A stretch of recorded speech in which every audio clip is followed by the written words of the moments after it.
আজকে আমরা খুব কাজের একটা নতুন ইংরেজি শব্দ শিখব আর সেটা হলো coveted। চলেন তাহলে শুরু করা যাক।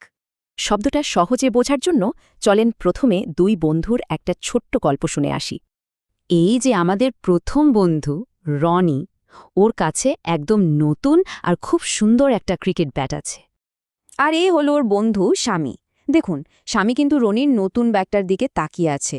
স্বামীর ব্যাটটা এত পছন্দ হয়েছে যে ও ওটা খুব করে চাইছে। এই যে একটা জিনিস পাওয়ার তীব্র ইচ্ছা, এটা কি ইংরেজিতে কি বলে? এই ধরনের জিনিসকেই ইংরেজিতে বলে coveted, মানে যা অনেকেই পেতে চায় বা পাওয়ার জন্য খুব ইচ্ছে করে।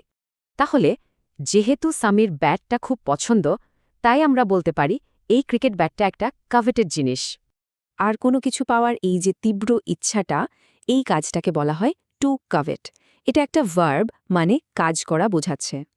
তার মানে স্যামি রনির ব্যাটটাকে কভেট করছে, মানে ওটা পাওয়ার জন্য সে খুব ইচ্ছা করছে। এখন ধরুন, কোনো মানুষের স্বভাবই এমন যে সে সবসময় অন্যের জিনিস দেখে লোভ করে, তাকে আমরা বলি কভেটাস। যদি স্বামীর স্বভাবটাই এমন হয়, তাহলে বলতে হবে ওর একটা কাভেটাস নেচার আছে। চলেন এবার তিনটা শব্দের পার্থক্যটা একবারে দেখি। দেখেন, পার্থক্যটা কিন্তু একদম পরিষ্কার। কভেটেড শব্দটা ব্যবহার হয় জিনিসটার জন্য।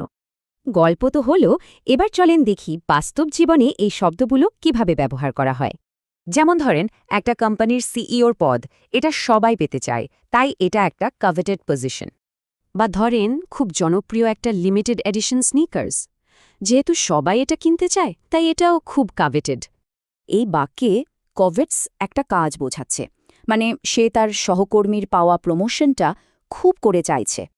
আর এখানে কাভেটাস দিয়ে লোকটার স্বভাব বোঝানো হচ্ছে, মানে সে অন্যের সাফল্য দেখে লোভ করে। সহজে মনে রাখার একটা উপায় বলি। ভাবেন এমন একটা পুরস্কারের কথা যা ক্লাসের সবাই জিততে চায়। ওই পুরস্কারটাই হলো কভেটেড। তাহলে এবার একটু ভাবুন তো, একজন ছাত্র বা ছাত্রীর জন্য সবচেয়ে কভেটেড পুরস্কার কি হতে পারে?